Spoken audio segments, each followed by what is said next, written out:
একটা অধিকার নিয়ে আপনি সেখানে বসে আছেন। সারা জীবন এতদিন আমরা শুনলাম যে আমাদের স্বামী স্ত্রীর সম্পর্ক, স্ত্রী হিসাবে একটু বলা যাচ্ছে না যে ওগো এগুলো বন্ধ করো?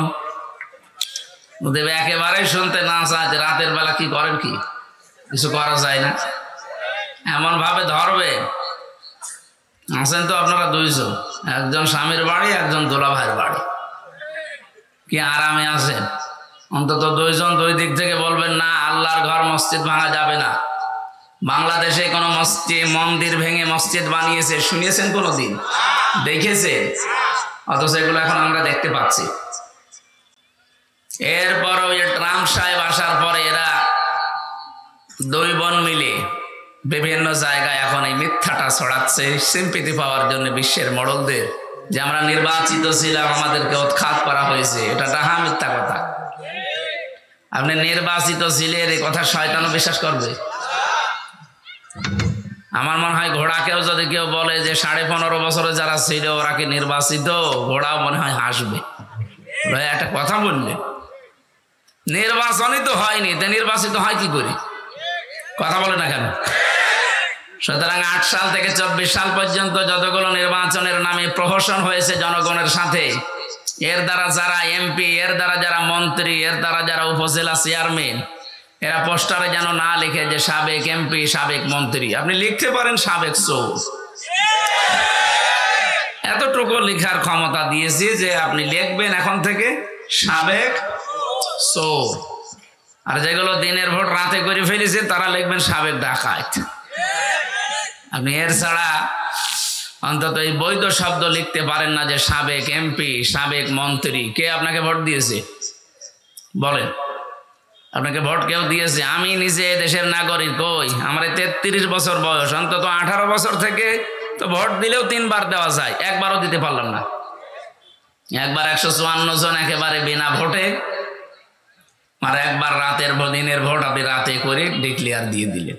সুতরাং আমরা চাই এই 15.5 বছরে যারা দায়িত্বে ছিল, সে যে জায়গায় হোক, মন্ত্রী হোক, এমপি হোক, উপজেলা চেয়ারম্যান, মেয়র, যাই বলেন, টাকা ফেরত দেওয়া লাগবে। জানিয়েছেন বেতন হিসাবে, আপনার বেতন নেওয়াও জায়েজ নেই, কারণ এই দেশের জনগণ আপনাকে ভোট দেয়নি। এক কথা বলে দেখেন। এরপরও যারা এই মিথ্যা কথা ছড়াচ্ছেন যে আমরা নির্বাচিত ছিলাম, একটা হাসি মানুষ এত বড় মিথ্যা কথা বলেন, এই যে একজন হাসি, এনার বদনাম হবে না? আপনারও মিথ্যা শুনে তো এনার নামে আমার নামও মানুষ বলবে যে হাসি না, এ পাজি। এই জন্য আমরা হজ করেছি টাকা খরচ করে, আপনার মতো রাষ্ট্রের টাকা দিয়ে না। আপনি এমন কাজ করবেন না যেন আমাদের উপর আবার বদনাম আসে যে এ তো হাসি না, হাসি মানে মিথ্যা কথা বলে, এমন হয় পাজি। কথা বুঝেন? আমরা একটু চেষ্টা চালাবো এরকম যেন কেউ মিথ্যা আর ছড়াতে পারে না। এই জন্য আজকে রায় হয়েছে, যারা পালিয়েছে, এই 2 বোন সহ যারাই পালিয়েছে এই দেশ থেকে অবৈধভাবে, এই মানুষগুলোর কোনো কথা আর প্রচার করা যাবে না। উস্কানিমূলক যেটা, বিদ্বেষমূলক যেটা, দেশের বিরুদ্ধে যায়। হাইকোর্টে আজকে রায় অলরেডি দিয়ে দিয়েছে। সুতরাং এই কাজ কেউ করলে কিন্তু তার এবার আইনগতভাবে খবর আছে। ওরা নিজেরা মোবাইল করে, নিজেরাই ওইটা আবার রেকর্ড করে, এডিটিং করে, ওইটা আবার নিজেরাই ফ্ল্যাশ করে দেয়। সব বানানো ওদের, কোন ষড়যন্ত্র কাজ হবে না। যতগুলো ইস্যু তৈরি করছে সব মুখ থুবড়ে পড়েছে। এই কথা বলেন না কেন? এখন আবার ইসকন দিয়ে আরম্ভ করেছিল। এই ইসকন যারা, এ মানুষগুলো কিন্তু সরাসরি হিন্দু না, এগুলো ইহুদিদের দ্বারা পরিচালিত। ওদের প্রতিষ্ঠাতা যেই লোক, নাম শুনেছেন? শেষে ওর নামের শেষে ডিগ্রি দেওয়া আছে প্রভুপাদ। হ্যাঁ, এটা ওর ডিগ্রি, প্রভু। আমার হয় সবসময় পাদের উপরে আছে। এই লোকটা একটা ইহুদি, অথচ খ্রিস্টান চার্চে লেখাপড়া করেছে। এরপরে হিন্দুদেরকে ধর্মীয় বিদ্বেষের মাধ্যমে একটা আলাদা জাতি গোষ্ঠী বানিয়ে ইসকনের মাধ্যমে ধর্মীয় উন্মাদনা ছড়ানোর ক্ষেত্রে এরা কাজ করছিল। ওনারা বসে বসে আর কাজ পায়নি, এখন এদেরকে দিয়ে এদেশে বিশৃঙ্খলা তৈরি করার জন্য ফাঁদ পেতেছিল। ফেসবুকের কোনো তথ্য এখন থেকে আর বিশ্বাস করবেন না। প্রভাকাণ্ডায় এবং যারা উচ্ছৃঙ্খল বক্তব্য দিয়ে এই দেশকে অস্থিতিশীল করতে চায়, তাদের ফাঁদে পা দেবেন না, তাহলে কিন্তু গোপালগঞ্জের ওই মানুষের মতো পেছনে হারিয়ে ফেলবেন। এমন পিটানো পিটিয়েছিল, ওই কয়দিন গোপালগঞ্জ থেকে ঢাকায় আসতে, বসে আসলে 300 টাকা, দাঁড়িয়ে আসলে 1000 টাকা। এই কথা বলছে না, বসতেও পারতো না। এই জন্য আগামীতে এরকম করলে কিন্তু প্রশাসন এবং প্রধান যিনি দায়িত্বে আছেন এ দেশের সেনা প্রধান ঘোষণা অলরেডি দিয়ে দিয়েছে, কেউ যদি এরকম কিছু করে দেশে অস্থিতিশীল পরিবেশ তৈরি হচ্ছে। আর যদি ঘূর্ণাক্ষর আমরা জানতে পারি, ঠিক ওই রকম পেছনে এমন ভাবে লাল করা হবে, বান্দরের পেছনে তার কি লাল, তার চাইতে বেশি হয়ে যাবে। এই জন্য আমরা যেন সাবধান থাকি। যে আল্লাহ আমাদেরকে বিশাল পাথর নামিয়ে যে কথা বলার মতো একটা যোগ্যতা দিলেন, পরিবেশ তৈরি করে দিলেন, এটা যে কত বড় নিয়ামত, কথা বলতে পারা। আমি এর আগেও নওগাঁ এসেছিলাম, কথা বলতে পারি নাই। কথা বললে 10টা 8টা কথা ভেতরে থাকতো, 2টা বলা যেত। এই কথা বলছে না কেন? তো এখন 8টা না 10টা বললে 10টাই সামনে বলা যাবে ইনশাআল্লাহ। গোয়েন্দা বিভাগের প্রধান যিনি ছিলেন, এই কিছুদিন আগে দায়িত্ব পেয়েছিলেন, উনি আমারে বলছে এদেশের 15.5 বছরের জঞ্জাল সব মুক্ত করা লাগবে। 56,000 বর্গ মাইলে কোনো জায়গায় কোরআনের কথা বলতে কারো অনুমতি নেওয়ার দরকার নেই। কেউ যদি বাধা দিতে আসে শুধু একটু জানাবেন, ওর দাঁত মুখ খুলে ফেলবো। বললাম, স্যার আপনি এতদিন ছিলেন কোথায়? আমি নতুন দায়িত্ব পেয়েছি। কিন্তু আপনি রাতের বেলা যে অনুষ্ঠানগুলো করেন, এই কমিটিকে আগে থেকে জানিয়ে দেবেন, তারা যেন পর্যাপ্ত আলোর ব্যবস্থা রাখে। স্থানীয় প্রশাসন যারা আছে, ফাঁড়ি থানা, তাদেরকে যেন সাহায্য নেয় যদি পারে। 2 নম্বরে মেয়েদের যে জায়গাগুলো করবে ওইটা যেন একটু সেপারেট রাখে।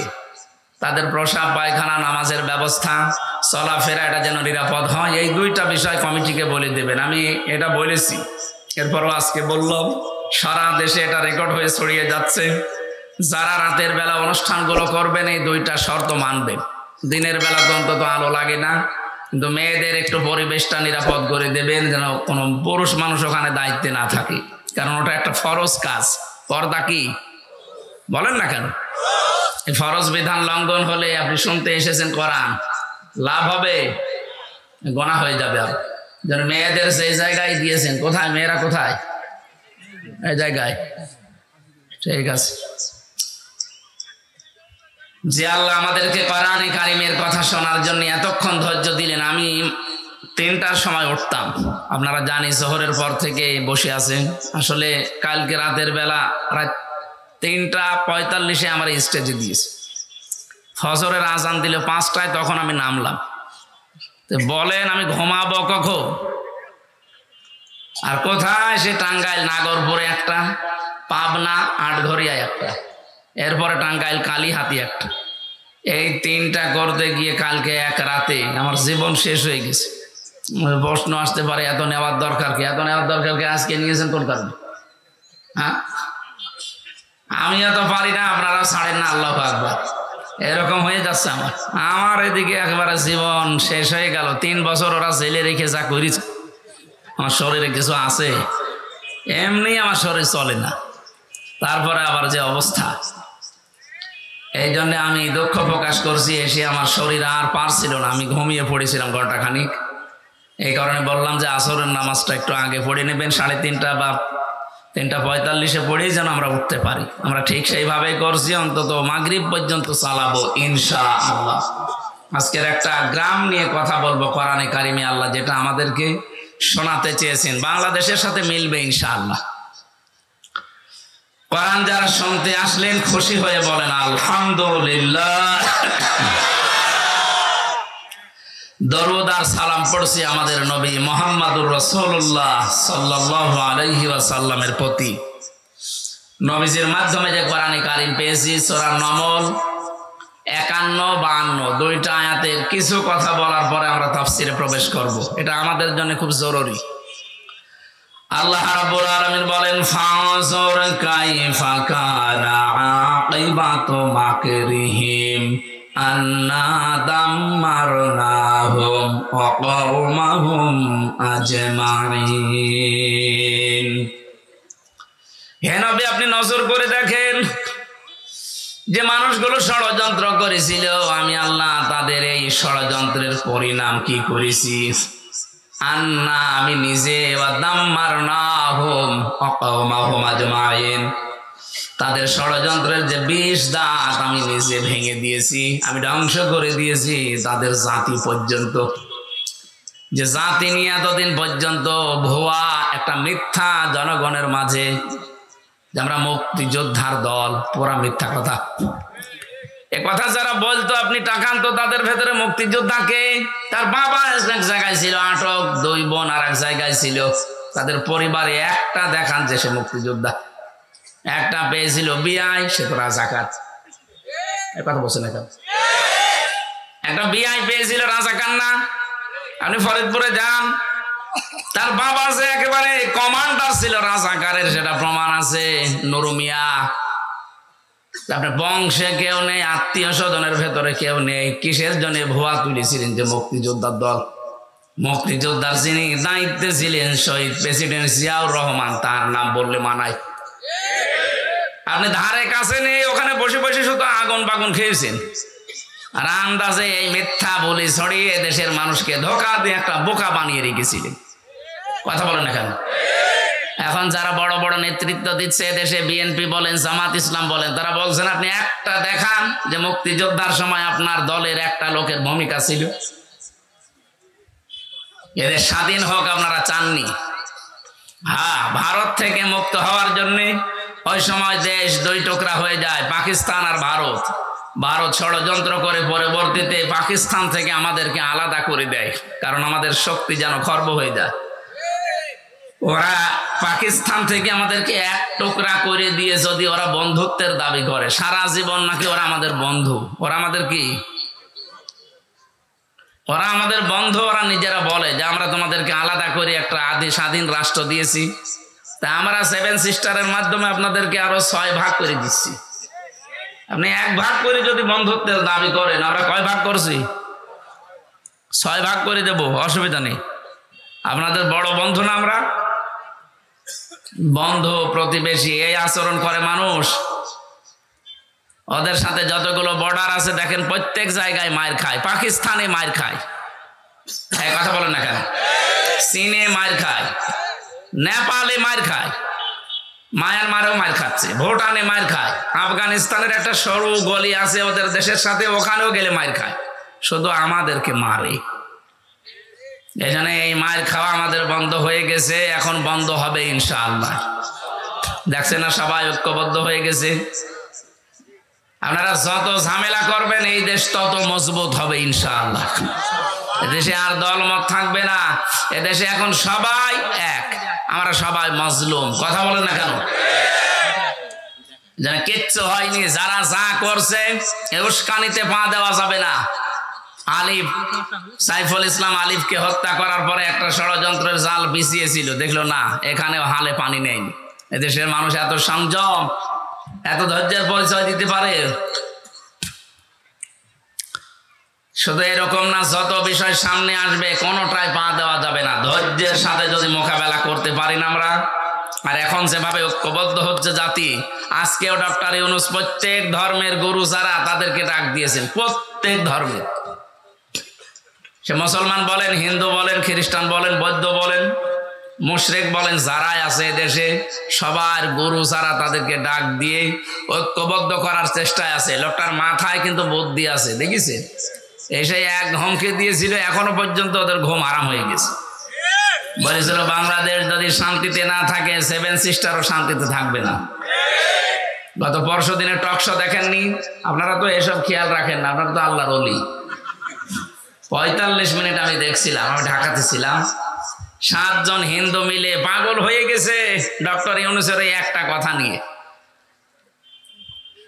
ডক্টর এনায়েতুল্লাহ আব্বাসী হাফিজাহুল্লাহ উনি কয়েকটা ফর্মুলা দিয়েছিলেন সরকারকে যে এইগুলো করেন, ওরা বাপ ডাকবে আমাদের। এতদিন তো দাদা ডাকতো, বাপ ডাকবে। ওদের বাপ হওয়া ঝামেলা, কারণ ওদের মা তো গরু। বাপ ডাকলে তো আরেক সমস্যা। ওদের মা যদি গরু হয় তাহলে বাপ হবে ওই যে ওই জিনিস, যাতে আমাদেরকে বাপ ডেকে ফেলবে শেষ পর্যন্ত। পাকিস্তান থেকে শুধু চিনি এসেছে, এই পাগল হয়ে গেছে ওরা। তুরস্ক থেকে কিছু মাল আসতে আরম্ভ করেছে। চীন থেকে এখন এই বাণিজ্যিক সম্পর্ক বাড়ানোর জন্য বাংলাদেশ জামাত ইসলাম সহ বিএনপি সহ প্রায় 18 জন না 19 জন গেছে কয়েকদিন আগে, ফিরে এসেছে পরশুদিন। যে চুক্তিগুলো করে এসেছে শব্দ জানতে পারছে, ও শয়তানদের মাথা সে মানে কেউ হইলো কি। মধ্য এশিয়ার আশপাশে যতগুলো দেশ আছে সব দেশ যদি ভারত ছাড়া চলতে পারে, বাংলাদেশও চলতে পারবে ইনশাআল্লাহ। ওদের কোনো দরকার নেই।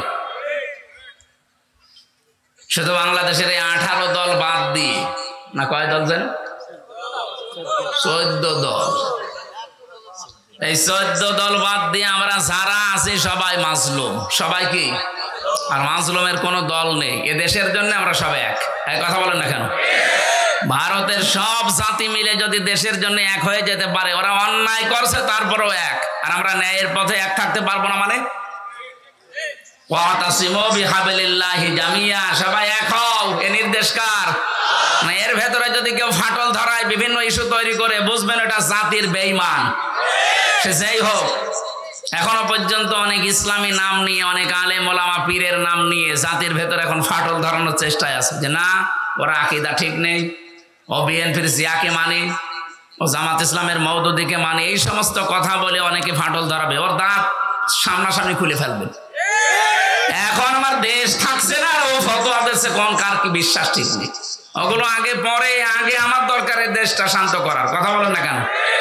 এই জন্য আমরা আহ্বান জানাই আলেমদের পক্ষ থেকে, জাতীয় মসজিদের খতিব যিনি মুফতি আব্দুল মালিক সহ প্রত্যেকে জানাচ্ছে সরকারকে, আপনি ভারতের এই ব্যবসা বাণিজ্য সব বন্ধ করে দেন, আমদানি রপ্তানি সব বাইরে, বিশেষ করে চীন, পাকিস্তান, তুরস্ক এদের সাথে আরম্ভ করেন, সৌদি আরবের সাথে। দেখেন ওরা পাগল হয়ে শেষে ছেলেকে বাপ ডাকবে। কারণ পৃথিবীতে সবচাইতে বেশি ভয় পায় মরণে হিন্দুরা। মুশরিক যারা, তারা সবচাইতে বেশি ভয় পায়। ওয়ালা তাজিদান্না আহরাসান নাসি আলা হায়াতিউ ওয়া মিনাল্লাযিনা আশরাকু, কোরআনের আয়াত। সূরা বাকারার ভেতরে আল্লাহ জানিয়েছেন, হে নবী, ওরা জীবনের প্রতি এত মায়া ওদেরকে যদি বলেন 1000 বছর বেঁচে থাকবা, ওরা খুশিতে গদগদ, বলবে আরো বাঁচতে চায়। তার মানে বেশি দিন বেঁচে থাকার আকাঙ্ক্ষা মুশরিকদের। কাদের বলেন? আমাদের যারা ঈমান আছে, আমাদের বেশি দিন বেঁচে থাকার আকাঙ্ক্ষা নেই। আমরা তাড়াতাড়ি যেতে পারলেই বাগানে যেতে পারি। বাগান মানে জান্নাত। বলেন বলেন। আল্লাহ রাব্বুল আলামিন বলেন, আল্লাযীনা তাতাওয়াফাহুমুল মালাইকাতু তাইয়্যিবিনা ইয়াকুলুনা সালামুন আলাইকুম উদখুলুল জান্নাতা বিমা কুনতুম তা'মালুন। বলেন আল্লাহু আকবার।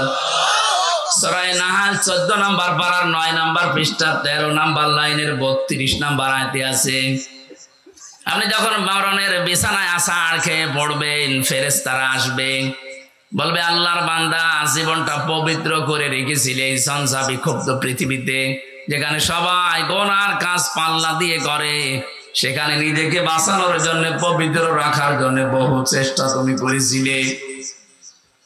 এই জন্য ফেরেশতারা আপনাকে অভয় জানাবে, বলবে ইয়াকুলুনা সালাম, শান্তি তোমার উপরে বর্ষিত হোক, উদখুলুল জান্নাতা, প্রবেশ করো আল্লাহর এই জান্নাতে, বিমা কুনতুম তা'মালুন, এতদিন যা করেছো তার পুরস্কার প্রতিদান আল্লাহ এইটা তোমাদের দিয়েছেন।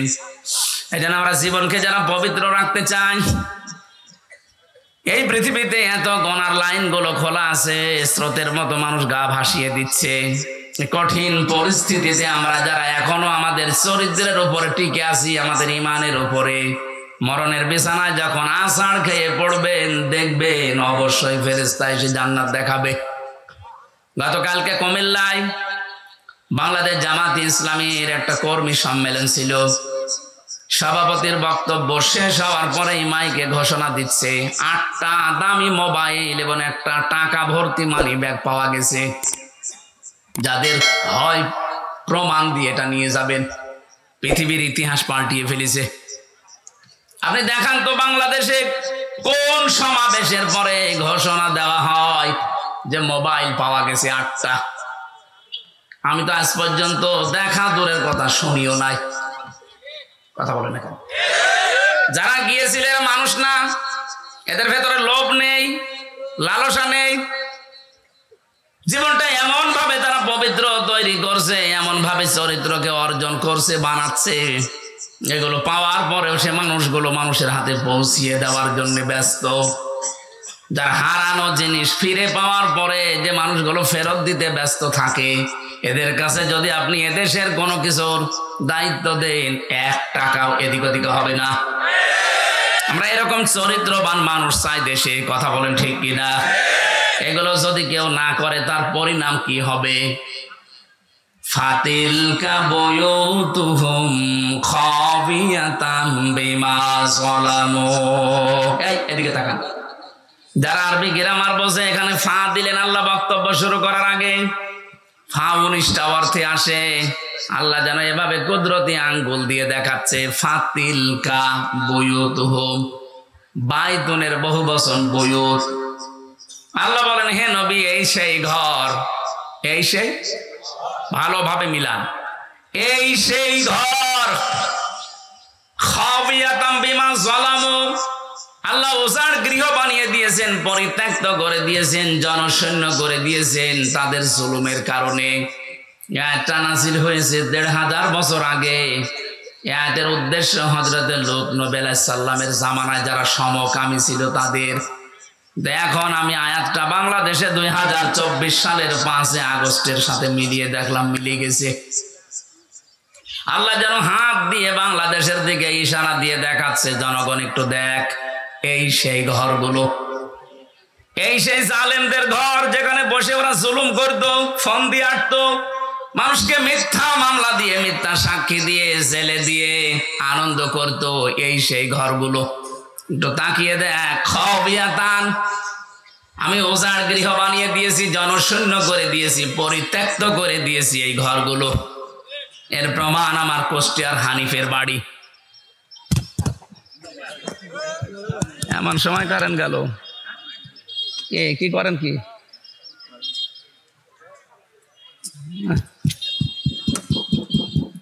আমার ভাইরা, 4-5 দিন আগেও আমি আসার সময় দেখছিলাম বাড়িটা পরিত্যক্ত হয়ে আছে। এখন জাতীয় টয়লেট, মানুষজন যায় ওই দিক থেকে, আগে কাজ সারে। 3 দিন আগের পেপার দেখলাম, এই যে ঢাকার যে বাড়িটা, এত দামি বাড়ি, মানুষ যেখানে গেলেই চুমা খায়, এই বাড়িটাও দেখলাম 4-5 জন একসাথে যে টয়লেট করছে, কেউ এদিকে, কেউ এদিকে, কেউ এদিকে, যার যেদিকে ইঞ্জিন যায় ওইদিকে। পরিত্যক্ত তো করেছে, আল্লাহ টয়লেট বানিয়ে দিয়েছে। এই কথা বলছেন না কেন? আবু সেহেলের বাড়ি যেমন আন্তর্জাতিক টয়লেট, এই দেশের 630টা থানা, যেখানে যেখানে জুলুম হয়েছে, যে জালেমদের বাড়িতে, অফিসে, প্রত্যেকটা বাড়ি আর অফিস আল্লাহ উজাড় গৃহ বানিয়ে দিয়েছে। কেন দিলেন? আল্লাহ পরের শব্দে জানিয়েছেন, বিমা যালামু, তাদের জুলমের কারণে। এখন আমাদের কি এখান থেকে? এর পরের শব্দ আল্লাহ আমাদের জন্য জানিয়েছেন। তারা আলেম আছেন, এবার দেখেন তো, ইন্না ফি যালিকা লাআয়াতাল লিকাওমিন ইয়ালামুন। আয়াতের মাঝে লাম আছে, লামে তাকিদ। আল্লাহ তাকিদ দিয়ে যারা জানাচ্ছেন, অবশ্যই এর ভেতরে শিক্ষা আছে যারা জ্ঞানী সম্প্রদায় তাদের জন্য। কি শিক্ষা? 15.5 বছরে ওদের শিকড় কত নিচে নেমেছিল বলেন তো। একটা পিয়ন থেকে শুরু করে সংসদ পর্যন্ত এমন কোন জায়গা ছিল না যেখানে ওদের লোক সেট করা ছিল না। এক কথা বলা লাগবে, প্রত্যেকটি জায়গায় এমন ভাবে তৈরি করে রেখেছিল 15.5 বছরে, একেবারে গভীর পর্যন্ত, পাতাল পর্যন্ত শিকড় গেড়ে ফেলেছিল। আল্লাহ বলেন, শিকড় আমি উপড়িয়ে ফেলেছি। ফাকতি আদাবিরুল কওমিল্লাযিনা যালামু, জালেমদের শিকড় কেটে দেওয়া হয়েছে। কেটেছে কে? আরো জোরে বলেন। এই জনগণের মাধ্যমে আল্লাহ এমন শিকড় কেটে দিয়েছে। হে পৃথিবীর পরবর্তী যারা আসবে তারা শোনো, এখানে কিন্তু লা দিয়েছেন, ইন্না ফি যালিকা লায়াতাল লিকাউমিন ইয়ালামুন। পরবর্তী প্রজন্ম যারা আসবে তারাও যদি ক্ষমতায় বসো, সাবধান, জুলুম করবা না। তোমরাও যদি জালেম হয়ে যাও, তোমাদের বাড়ি ঘর এরকম পরিত্যক্ত করে দেব। আজ শোনার পরে যদি কেউ শিক্ষা না নেয়, তার কপাল পোড়া। এটা শুধু আল্লাহ আমার জন্য দিয়েছেন, তামাম দুনিয়ায় যারা আছে মানুষ পদ পাচ্ছে তাদের জন্য। এই জন্য জুলুম করে যারা, আল্লাহ বলেন ওদেরকে একটু ছাড় দেন, হাসতে দেন। আজ ভারতের বুকে দেখা যাচ্ছে মুসলমানের মুরব্বী মানুষ ধরে দাড়ি ধরে ওরা ছুরি দিয়ে দাড়ি কেটে দিচ্ছে। এই অত্যাচারের শেষ কোথায়? আর আপনারা বলেন আমাদের দেশে নাকি মানব অধিকার লঙ্ঘন হয়, এদেশে নাকি সংখ্যালঘু নির্যাতন হয়। পৃথিবীর সবচাইতে বেশি সংখ্যালঘু নির্যাতন হয় ভারতে। কথা বলেন না কেন? সবচাইতে বেশি নির্যাতন সংখ্যালঘু, এটা ভারতে হয়। এবং মানবাধিকার পর্যন্ত লঙ্ঘন এখন পৃথিবীতে সবচাইতে বেশি হয় ভারতে। ওরা খ্রিস্টান 2 জন মহিলাকে পর্যন্ত উলঙ্গ করে রাস্তায় হাঁটিয়েছে। খ্রিস্টান এখনো পর্যন্ত যদি ঘুমিয়ে থাকেন, না জেগে ওঠেন, কবে জাগবেন? আপনার মেয়ে, আপনার বউ, আপনার মাকে তারা উলঙ্গ করে রাস্তায় এখনো ঘোরাচ্ছে। কি ইতিহাসকে ভুলে গেছি আমরা? কিছুদিন আগের কথা না? তামাম দুনিয়ায় এখন 1 নাম্বার জাতি হিসাবে সবচাইতে বেশি মানুষ বাস করে খ্রিস্টান ধর্মে। তামাম দুনিয়াটাই ইহুদিদের দখলে। ওরা আর 2 জন মিলে ওরা দুনিয়া চালাচ্ছে। এই অবস্থায় যদি তাদের মাকে, তাদের মেয়েকে, তাদের বোনকে উলঙ্গ করে ভারতের বুকে ঘোরাতে পারে, হাঁটাতে পারে, তারা আর পারে নাকি? সুতরাং আপনারাও সতর্ক, সোচ্চার হন। তামাম দুনিয়া যদি এক হয়ে যায়, 120 কোটি হিন্দু ও মুখের ফু দিলে উড়ে যাবে। আমাদের এখানে এক সবচাইতে বড় শিক্ষা, আমরা যেন সামনে কারো উপরে জুলুম না করি। যে অপরাধ করেছে তার শাস্তি দেওয়া যায় যাচ্ছে। আল্লাহ বলেন ওদেরকে একটু হাসতে দেন, ওদেরকে ফুর্তি করতে দেন, অচিরে ওরা ওদের জালমে জুলুমের পরিণতি দেখতে পাবে। কিন্তু যারা জুলুম করবে না, ওয়াং চাই নাল্লাযীনা আমানু ওয়া কানু ইয়াত্তাকুন, আমি আল্লাহ নিজে বাঁচিয়ে দেব তাদেরকে, যাদের ভেতরে ঈমান থাকবে আর যাদের তাকওয়া থাকবে। এই মানুষগুলোকে বাঁচানোর দায়িত্ব কার? তাহলে আমার এতক্ষণ পর্যন্ত আলোচনার সারবস্তু এই, দুনিয়া সব একদিকে হয়ে যাক, আমাদের বাংলাদেশে এখন ঐক্যবদ্ধ হওয়া লাগবে। এটা এখন সবচাইতে বড় বিষয়। সত্যি যদি 18 কোটি মানুষ মায়ের পেটের মতো সিমেন্টেড হয়ে যেতে পারি, আল্লাহর কসম তামাম দুনিয়া একদিকে হলেও কিচ্ছু হবে না। এত শক্তি ঐক্যের। আল্লাহ এটা আমাদের বুঝে অনুধাবন করে যার যার জায়গা থেকে এটা মেনে চলার তৌফিক দেন, বলেন আমিন। আর আমরা যেন জালেম হয়ে না যাই। জালেম হলে আমাদের বাড়িও আল্লাহ এরকম হানিফের বাড়ির মতো পরিত্যক্ত করে দেবে। কথা বলে না কেন? শুধু কি হানিফের বাড়ি, সারা বাংলাদেশে যত জালেমের বাড়ি আপনি তাকান।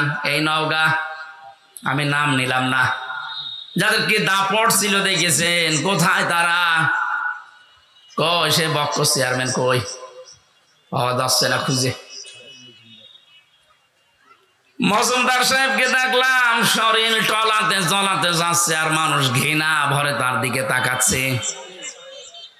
আরে ভাই, জেলে তো আদালতে তো আমাদেরও নিয়ে গেছে, মানুষ দেখেছে আর কান্নাকাটি করেছে। আর ওদেরকে দেখলে মানুষ এখন পচা ডিম মারতেছে। কি দাপট ছিল তাদের! আল্লাহ সবগুলো মাটির সাথে মিশিয়ে দিয়েছেন। কর্নেল ফারুক খানকে দেখলাম নিজে চলতে পারে না, অন্যের সাহায্যে লাঠি নিয়ে চলছে। আপনারা জেলে যারা যাননি তারা বুঝবেন না, আমি নিজে জানি, 3 বছর ছিলাম।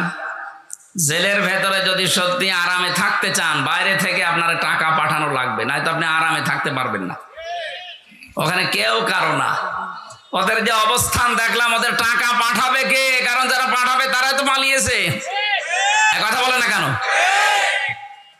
কর্নেল ফারুক খান, সাধন চন্দ্র মজুমদারের যে অবস্থা শরীরের, নিজেরা তো কোনো কাজ করতে পারে না অন্যের সাহায্য ছাড়া।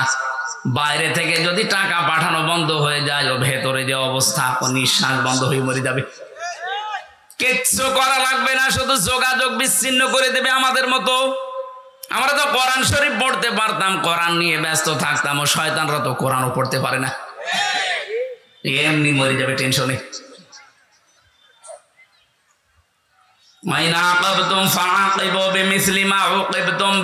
কিছু করি না, যতটুকু করেছো অতটুকু যদি করি বাঁচতে পারবা না, এমনি নিঃশ্বাস বন্ধ হয়ে মারা যাবা।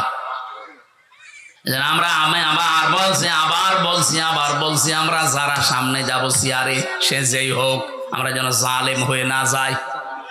কথা বলে না কেন? জালেম হলে কিন্তু আপনার খবর আছে। সূরা নমলের 51, 52, 53 নাম্বার আয়াত দলিল, আপনাকে আল্লাহ পরিত্যক্ত করে দেবে। সে আল্লাহ এখন আর নেই, একটু মুরব্বী হয়ে গেছে, একটু চোখে কম দেখে। লা তাখুযুহু সিনাতুন ওয়ালা নাওম। আল্লাহ পাক বলেন, আমি ঘুমাই না, ঘুমের তন্দ্রা পর্যন্ত আমার আসে না, আমি ঝিমাইও না। আমি যদি ঝিমিয়ে যাই, তামাম পৃথিবী আমার সৃষ্টি জগৎকে দেখবে, একটার সাথে আর একটা ধাক্কা লেগে সব চুরমার হয়ে যাবে। এই জন্য আমি ঘুমাই না, এটা ঠিক রেখেছি। আমার ঝিমানিও আসে না, ঘুমের ভানও ধরি না। সুতরাং উনি ঠিক জায়গা মতো আছে, ওনাকে ওই জায়গায় বিশ্বাস করা লাগবে যে সবার উপরে কে। আরো জোরে বলেন। বাংলাদেশে একটা শিরিক এখনো পর্যন্ত জারি আছে, এটা আমরা তুলে দিতে চাই। কি? যারা বলে ক্ষমতার উৎস জনগণ, এটা শিরিক। কারণ এটা আল্লাহর কাজ, ক্ষমতার উৎসকে। আপনি যদি মনে করেন আমারে বলছে, আমি আপনাকেই বলছি, কারণ আমি দেখতে পাচ্ছি আপনি কোরআনের চোখ লাগিয়ে যে আপনি জাহান্নামে যাচ্ছেন। যারা এই বিশ্বাস করেন ক্ষমতার উৎস জনগণ, এটা শিরিক। আর শিরিক করলে সেই লোকটা হয় মুশরিক। কথা বলেন না কেন? মুশরিকের জন্য আসল জায়গা জাহান্নাম। ইন্নাহু মাইয়ুশরিক বিল্লাহি ফাকাদ হারামাল্লাহু আলাইহিল জান্নাহ ওয়া মাওয়াহুন নার ওয়া মা লিয-যালিমিনা মিন আনসার। বলেন আল্লাহু আকবার। দুনিয়ায় আর যাই করেন সব আল্লাহ হয়তো মাফ করে দিতে পারে, তার সাথে যেগুলো, কিন্তু শিরিক যদি করেন আপনার মাপ নেই, আপনার জায়গা জাহান্নাম যাওয়াই লাগবে। আপনার জন্য জান্নাত আল্লাহ হারাম করে দেয়। এই জন্য এই শিরিকে যারা আছেন যে ক্ষমতার উৎস জনগণ, ক্ষমতায় দিতে পারে জনগণ, এটা কিন্তু শিরিক চলছে। এই বিশ্বাস এখনই পাল্টাতে হবে, ক্ষমতার উৎসকে। বলেন না কেন? যাদের বিশ্বাস নেই এক্ষুনি পরিবর্তন হওয়া লাগবে। না কিসের কারণে আসলেন এখানে? আপনার রূপ দেখাতে এসেছেন, আপনার রূপের মতো রূপ আর এখানে কারণ নেই। পাল্টাতে হবে। আমি এক কথাই বলছি, শিরিক কাকে বলে?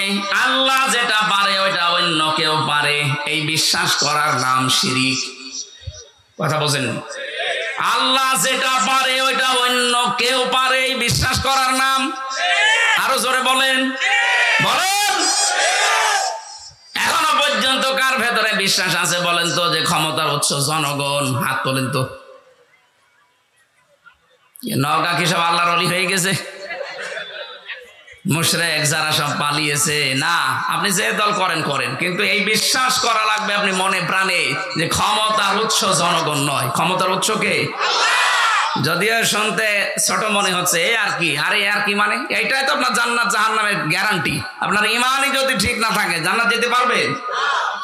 সুতরাং আশা করছি এটা যাদের বুঝে হোক না বুঝে হোক ভুলে আছেন, আপনি পাল্টিয়ে যাবেন।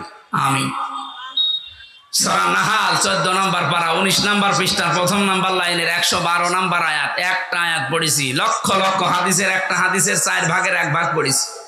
দেখেন তো এই আয়াতের এই হাদিসের ভেতরে কি আছে। আমার গলা বসে যাচ্ছে মানে, এই মাই গলা কি আওয়াজ কমে গেল কেন?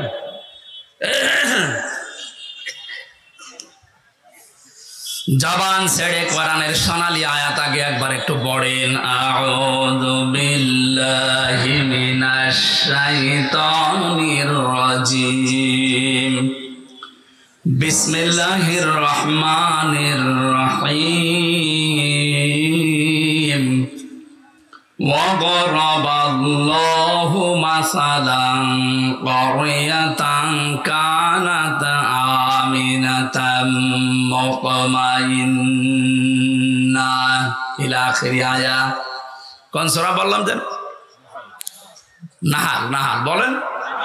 নাহাল মানে মৌমাছি। নাহাল মানে কি? মৌমাছির নামে আল্লাহ সূরা নাজিল করেছেন 7টা কারণে। 1 নাম্বার কারণ হচ্ছে পৃথিবীতে একবার মাত্র মৌমাছিকে আল্লাহ একটা আদেশ দিয়েছিলেন, ওয়াহা রাব্বুকা ইলান নাহলি আনিত্তাখিযি মিনাল জিবালি বুয়ুতা ওয়া মিনাশ শাজারি ওয়া মিম্মা ইয়ারিশুন। রব্বুল আলামিন বলেন, মৌমাছির মধ্যে আমি একবার ওহী করেছিলাম যে 3টা জায়গায় বাসা বাঁধবা। কয় জায়গায়? 1 নম্বরে পাহাড়ে, 2 নম্বরে মানুষের ঘরের কার্নিশে, ছাদে, চালে, 3 নম্বরে গাছের ডালে। হে নবী, আপনি দেখতে পাবেন এই 3টা জায়গা ছাড়া আজ পর্যন্ত মৌমাছি কোনো জায়গায় বাসা বাঁধে না। কিয়ামত পর্যন্ত আল্লাহর এই একটা আদেশ মেনে চলবে। সুবহানাল্লাহ বলতে পারেন? ছোট্ট একটা প্রাণী আদেশ পেয়েছে কয়বার? আরো জোরে বলেন। একবার মাত্র আদেশ পেয়ে কিয়ামত পর্যন্ত এর উপরে তারা থাকবে। ওদের বাসা হয় দেখবেন পাহাড়ে। আমাদের দেশে তো পাওয়া যায় কম, এটা তামিলনাড়ুতে পাওয়া যায়, নেপালে বিশাল বিশাল পাহাড়। আমি তামিলনাড়ু দেখেছিলাম, বড় বড় পাহাড়ে ওখান থেকে মধু কেটে কেটে নিয়ে আসতেছে, কালো মধু। 2 নম্বরে আপনি গাছের ডালে দেখতে পাবেন, সুন্দরবনে যান, খুলনাতে দেখেন মধু কিভাবে হয় গাছের ডালে। 3 নম্বরে মানুষের ঘরের চালে, ছাদে, এই কার্নিশে, দেওয়ালে। একটা আদেশ পেয়ে যদি ওরা কিয়ামত পর্যন্ত এর উপরে অটুট থাকতে পারে, আমাদেরকে আল্লাহ একটা নয় কোরআনে 500 আদেশ দিয়েছেন। কয়টা? বলেন বলেন। একটাও আপনি মানেন না। মৌমাছির চাইতেও আপনি নিকৃষ্ট হয়ে গেছেন। ওদের একটা আদেশ দিয়ে যদি কিয়ামত পর্যন্ত বিপরীত না হয়, ব্যত্যয় না ঘটে, কি করেন আপনি? আপনার বিবেক কি মরে গেছে? 500টা আদেশ পেলেন, একটাও মানেন না। সম্মানিত মা বোন যারা এসেছেন, আপনাদেরকে আল্লাহ যে আদেশ দিয়েছেন, সবচাইতে বড় আদেশ আপনার জীবনের জন্য পর্দা। অথচ অধিকাংশ পরিবারে যেটা নফল নেই, মোবা হয়ে গেছে। পর্দা আছে, শুধু টিভির পর্দা আর জানালার পর্দা আর দরজার পর্দা। ওদের যেখানে পর্দা থাকার দরকার ওখানে পর্দা নেই। কথা বলেন না কেন? মেয়ে লোক কিভাবে আওয়াজ করবে, কতটুকু জোরে আওয়াজ করে কথা বলবে, এ আওয়াজ পর্যন্ত আল্লাহ কোড করে দিয়েছেন যে এই স্তরে তাদের আওয়াজ হবে এবং এইভাবে তারা কথা বলবে মানুষের সাথে। মেয়েরা যারা এসেছেন, আপনাদেরকে আমি একটু শুধু ইঙ্গিত দিয়ে এটা দিয়ে, সূরা আহজাব 22 নম্বর পারা, 1ম নম্বর পৃষ্ঠা, 3 নম্বর লাইনের 32 নম্বর আয়াত, তাফসীরে খাজিনের ভেতরে আছে, ইয়া নিসান নাবী লাস্তুন্না কাআহাদিম মিনান নিসাই ইন ইত্তাকাইতুন্না ফালা তাখদা'না বিল কওলি ফায়াতমা'আল্লাযী ফী কলবিহি মারাদু ওয়া কুলনা কাওলাম মা'রুফা। আল্লাহ নবীর স্ত্রীদেরকে ডাক দিয়ে তামাম দুনিয়ার মেয়েদেরকে শিক্ষা দিচ্ছেন, হে নবীর স্ত্রীরা, এই ভালো করে শোনেন, হে নবীর স্ত্রীরা, যদি পর্দার আড়াল থেকে, হেজাবের উপর থেকে কারো সাথে কথা বলতে চান, কথা বলবেন সঠিক কথা, মিথ্যা কথা বলবেন না, কিন্তু ভাষা হবে রুক্ষ সূক্ষ্ম। এখানে কি পেলেন? নবীর স্ত্রীদেরকে আমরা উম্মতেরা মা বলে ডাকি। মায়ের সাথে সন্তান যত খারাপ হোক, খারাপ আচরণ বলতে জেনা এই পর্যায়ে যেতে পারে। যত খারাপ সন্তান হোক, অন্তত মায়ের সাথে কল্পনাও করে না। অথচ আল্লাহ সেই মায়ের উদাহরণ দিয়ে বলছেন, মেয়েরা যদি বাইরে থেকে কারোর সাথে কথা বলতে চাও, কথা বলবা ঠিক কথা, মিথ্যা কথা বলা যাবে না। সে মোবাইলে হোক, ফোনে হোক, ফ্যাক্সে হোক। কিন্তু ভাষা করবা রুক্ষ সূক্ষ্ম রাগা রাগা এমন ভাষায় কথা বলবা ওই পার থেকে যে কল দিয়েছে ও যেন ভাবে আল্লাহ এ মানুষ না আজরাইল। কথা বলে না কেন? 14 জন পুরুষের সাথে আপনি কথা বলতে পারেন মন খুলে? 14 জন। কয়জন বলে না কেন?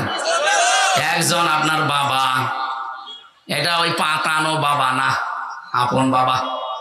2 নাম্বার আপনার ভাই, এটা আপন ভাই। 3 নাম্বার আপনার ছেলে, এটা আপন ছেলে। অনেকে পাতানো ছেলের সাথে গল্প করে না, আপন ছেলে হওয়া লাগবে। আপন ভাইয়ের ছেলে, আপন বোনের ছেলে, এরকম 14 জন পুরুষের নাম আছে সূরা নিসায়। এই 14 জন পুরুষ বাদ দিয়ে পৃথিবীর কোন পুরুষের সাথে যদি কেউ মোবাইলে কথা বলতে চায়, সে যদি কাবা শরীফের ইমামও হয়, কথা বলবেন মিথ্যা কথা না সত্য কথা, কিন্তু ভাষা হবে রাগ রাগ। যদি কল দিয়ে বলে কে আপনি কে, কারে চান, আপনার স্বামী কোথায়, গোসলে গেছে, বাইরে গেছে, কি চান, পরে কল দেবেন, এই বলে কেটে দেবেন। আর যদি শাবনুরের কণ্ঠে বিআই সাহেব বলে গল্প আরম্ভ করেন, 1 দিন 2 দিন 5 দিন 1 মাস পরে দেখবেন আপনাকে নিয়ে আল্লাহ রাস্তা চলে গেছে। কথা বলছেন? এগুলো দেশে হচ্ছে না, বলেন? মেয়েরা যারা এসেছেন এজন্য সাবধান, আল্লাহর এই আদেশটা আপনি আশা করছি মেনে চলবেন। আর আমরা যারা পুরুষ মানুষ আছি 2টা ঔষধ বলছি আমাদের জন্য। অনেকে এখানে আছে নিজের বউ ভালো লাগে না, অন্যের বউ দেখলে কেমন যেন মন চলে যায়। জোরে বলেন সুবহানাল্লাহ, নাউজুবিল্লাহ। বহু আল্লাহর ওলি এখানে আছে, চেয়ারম্যান বিচার করতে করতে শেষ। কথা বলছেন না কেন? পরকীয়ার প্রেম বিচার করে না? এর বউ ওর সাথে, ওর বউ ওর সাথে, মনে হচ্ছে খালা তো ভাইয়ের সাথে বেড়াতে যাচ্ছে না। এখানে 2টা ঔষধ আল্লাহর নবী আমাদেরকে দিয়েছেন আল্লাহর কোরআনে কারিমে সূরা নূর 30 নম্বর আয়াত। আমরা যারা আছি নিজের স্ত্রীকে আর ভালো লাগে না, বলে এক জিনিস আর কতদিন, ওই মহিলাও যদি বলে এক জিনিস আর কতদিন, কথা বলছে না কেন? এই রোগের জন্য শয়তান দায়ী, ও আমাদেরকে ওয়াসওয়াসা দেয়। এটার জন্য বাঁচতে হলে কয়েকটা বিষয়, বিশেষ করে 2টা ঔষধ এখন থেকে খাওয়া লাগবে, একটা হোমিওপ্যাথি, একটা অ্যালোপ্যাথি। কোরআনে কারিমে সূরা নূর কত নাম্বার আয়াত বললাম? 30। বলেন বলেন। যেহেতু দলিলগুলো লম্বা করা যাচ্ছে না, আপনি বাড়ি যেয়ে মিলিয়ে নেবেন। রব্বুল আলামিন বলেন ওয়াকুল লিল মুমিনিনা ইয়াগুযু মিন আবসারিহিম ওয়া ইয়াহফাযু ফুরুজাহুম যালিকা আযকা লাহুম ইন্নাল্লাহা খাবীরুম বিমা ইয়াসনাউন। আমি সহ যত মানুষ এখানে পুরুষ আছি, সে যে বয়সের হোক, আমাদের এই 2টা ঔষধ লাগবে যদি চরিত্র হেফাজত করতে হয়। কথা বলে না কেন? আল্লাহ বলেন মুমিন পুরুষেরা আপনি বলেন তাদেরকে, তারা যেন পরনারী দেখলেই চোখ নিম্নগামী করে রাখে, 2 নম্বরে লজ্জা স্থানের হেফাজত করে। সত্যি যাদেরকে শয়তান ওয়াসওয়াসা দিয়ে ধোঁকা দিয়ে যে পুরা পরিবেশটা, পরিবারটা ধ্বংস করে ফেলছে, যারা পরকীয়া প্রেমের দিকে ঝুঁকে পড়েছেন, যারা বিবাহিত কোনো স্ত্রীর সাথে লাইনে আছেন, এমনি যদি আপনার বিয়ে করতে মন চায়, অবিবাহিত কোনো কারোর সাথে কথা বলে আপনি ঠিক করে ফেলেন, কিন্তু বিবাহিত কোনো মহিলার সাথে লাইন করলে আপনার দুনিয়াও শেষ, আখিরাতও শেষ। 1 নম্বরে আপনি তার স্বামী যদি বৈধভাবে তালাক না দেয়, আপনি জীবনও তারে বিয়ে করতে পারবেন না। বা 2 নম্বরে তারে ছাড়া আপনি বাঁচতেও পারবেন না, কষ্টে মরবেন। এরকম পরকীয়া প্রেম অন্যের স্ত্রীর সাথে চালিয়ে যাচ্ছে আল্লাহর নাম নিয়ে। এখানে নেই? কারা কারা আছেন হাত তোলেন তো। এই এলাকায় মনে হয় এগুলো চলে না, কারণ শরীর চলে না, এরা করবে কি? যদি কেউ এরকম কোন গোনায় থাকেন, এটা কিন্তু সগীরা না, কবিরা গুনাহ। বিশেষ করে নিজের পাশের প্রতিবেশীর স্ত্রীর সাথে, ভাবির সাথে যারা লাইন করেছেন, সে যেভাবেই হোক এই মুহূর্তে তাওবা করে থেমে যান ওখানে, যে না ব্রেক। কারণ ওর তো স্বামী আছে, আপনি জীবনও বিয়ে করতে পারবেন না তার সাথে যতদিন ওর স্বামী বৈধভাবে তালাক না দেবে।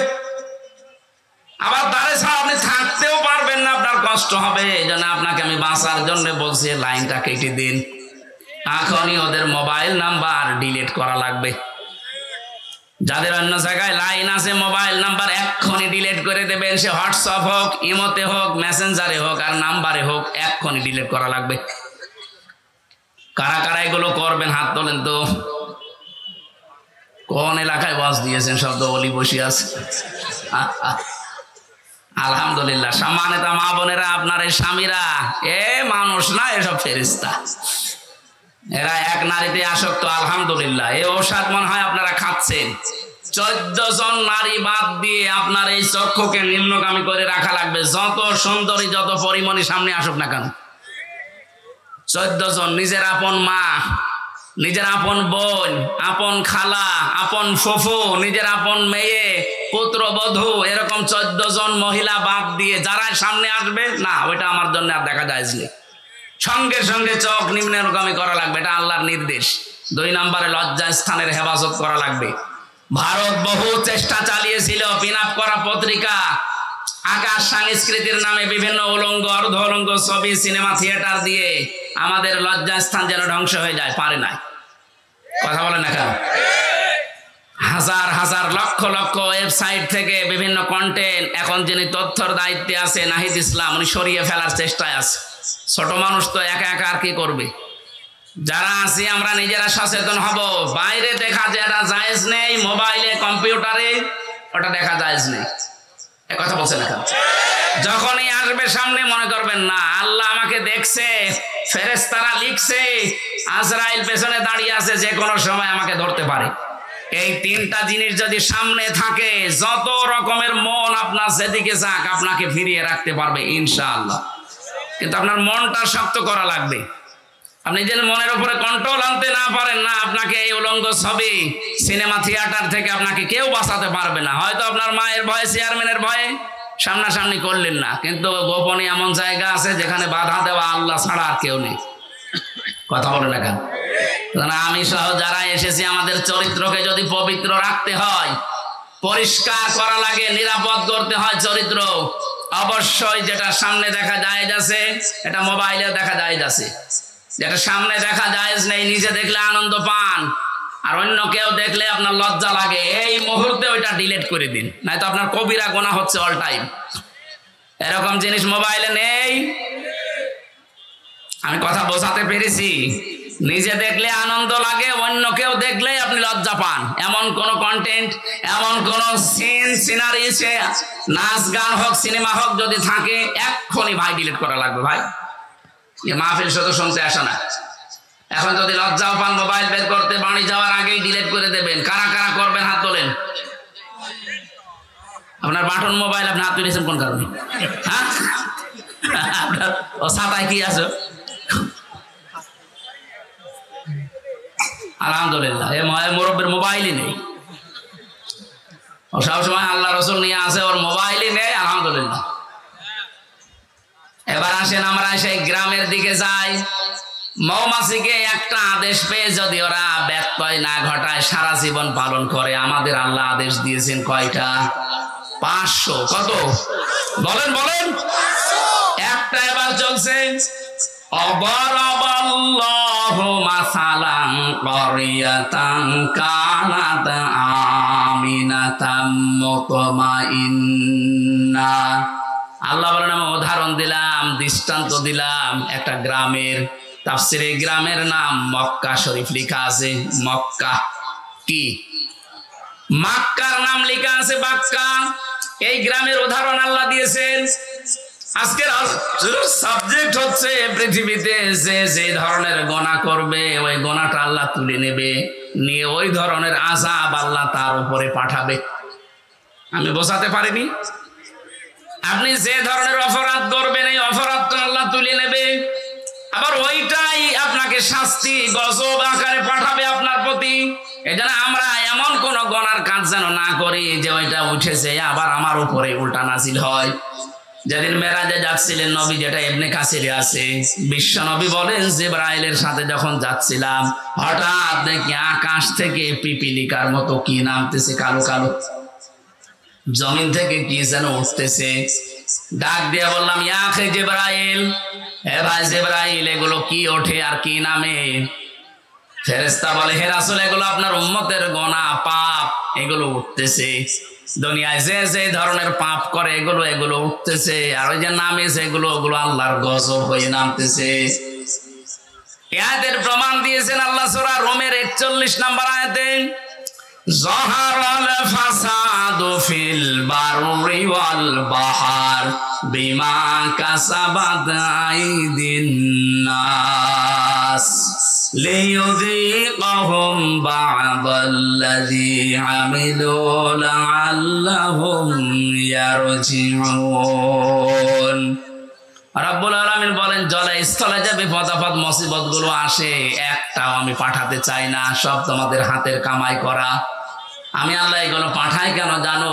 জানো তোমরা একটু ফিরে আসো, তোমাদের একটু সাত চাকায় আমি, তোমরা ফিরে আসা দূরের কথা, তোমাদের বৃদ্ধি আরো বাড়তে থাকে। আমা সাবাকুম মিন মুসিবাতিন ফাবিমা কাসাবাত আইদিকুম ওয়া ইয়াফু আন কাসীর।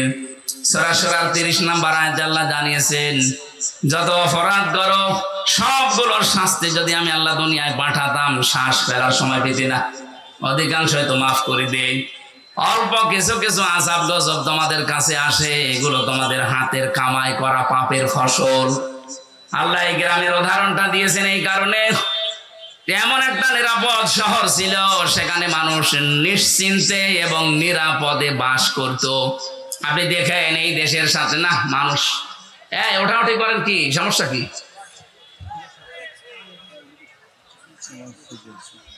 না, আপনার তো জোর করে শোনানোর নিয়ম নেই আমার, আপনার শুনতে মনে চাইলেন, না হলে আমি মানাজাত করে দেব।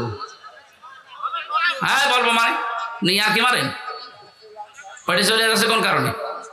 প্রসাব পায়খানার বিড়ি খাওয়া ছাড়া কেউ যেতে পারবেন না। বিড়ি খেলে খাক, ও খুব বড় কিছু না, আপনি খেয়ে আবার চলে আসবেন, কিন্তু অন্য কোনো বিড়ি খাওয়া যাবে না। আমি যেহেতু আকিস গ্রুপে চাকরি করি, আকিস বিড়ি খাবেন, ঠিক আছে? আকিস বিড়ি খেয়ে আবার চলে আসবেন।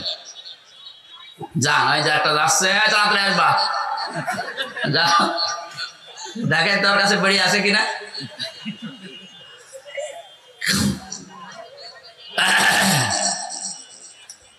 নওগাঁবাসী, আমি যেটা বোঝাতে চাচ্ছিলাম, 1947 সালের দিকে আপনি তাকান, এ দেশটা একটা নিরাপদ জায়গায় কিন্তু ছিল।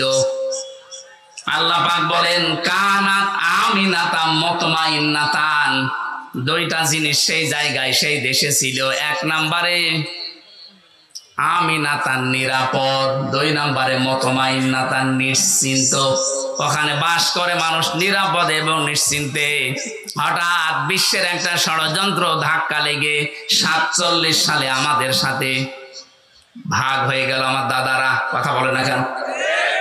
এরপর থেকেই যে আরম্ভ হয়েছে পাকিস্তান, ওরা এক বেশি করে খুব চালিয়েছিল, ওদের ভেতরেও শয়তান ভর করে শেষ পর্যন্ত জুলুম নির্যাতন ওরা বাড়িয়ে দিয়েছে।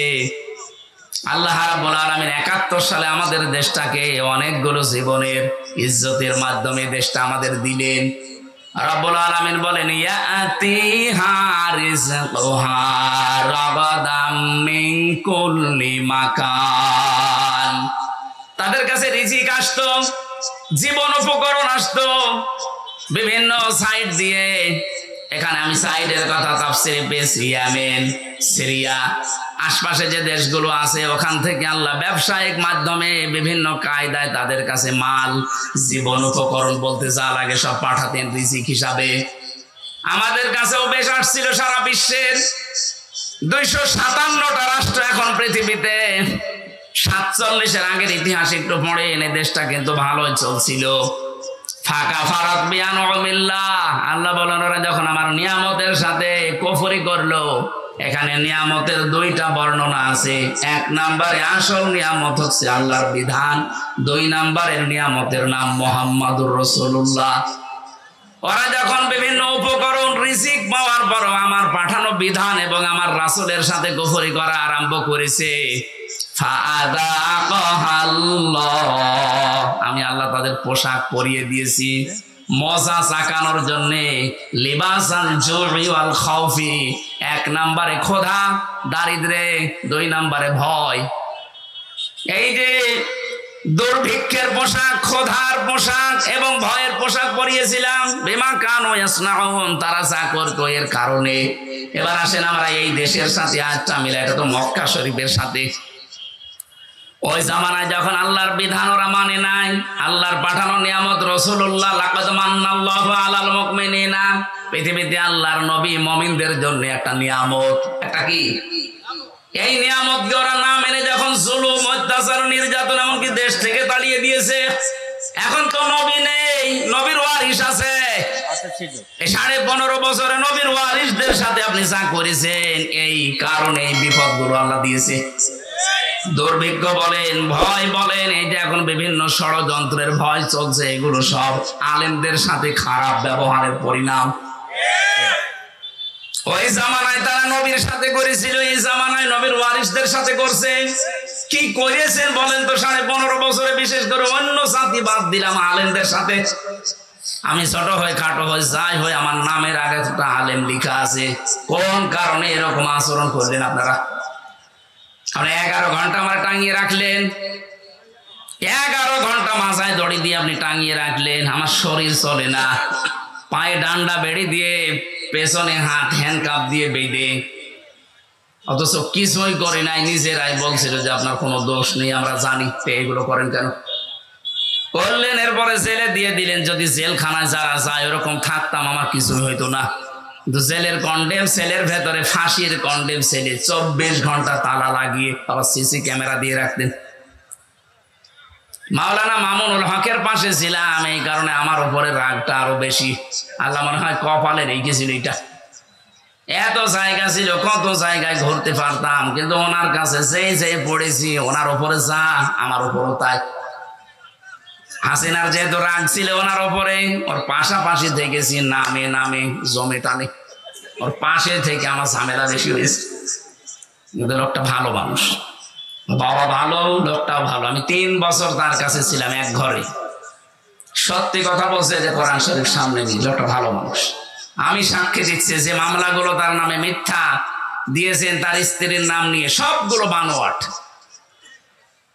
এগুলো প্রতিহিংসার কারণে যারা দিয়েছিলেন, আল্লাহ এখন তাদের নামে এরকম ধর্ষণ মামলা দিচ্ছে।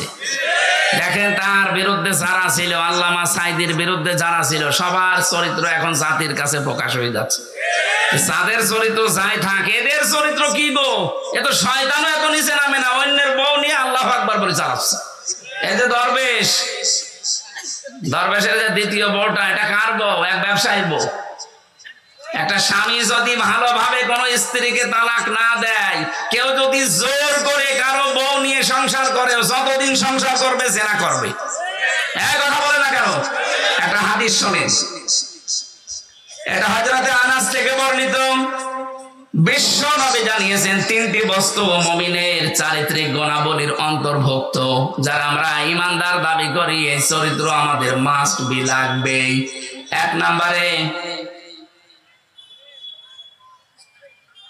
সে যদি রাগান্বিত হয়, ক্রোধান্বিত হয়, তাহলে ক্রোধের সময়, রাগের সময় কোনো অবৈধ অন্যায় কাজের সিদ্ধান্ত সে নিতে পারে না।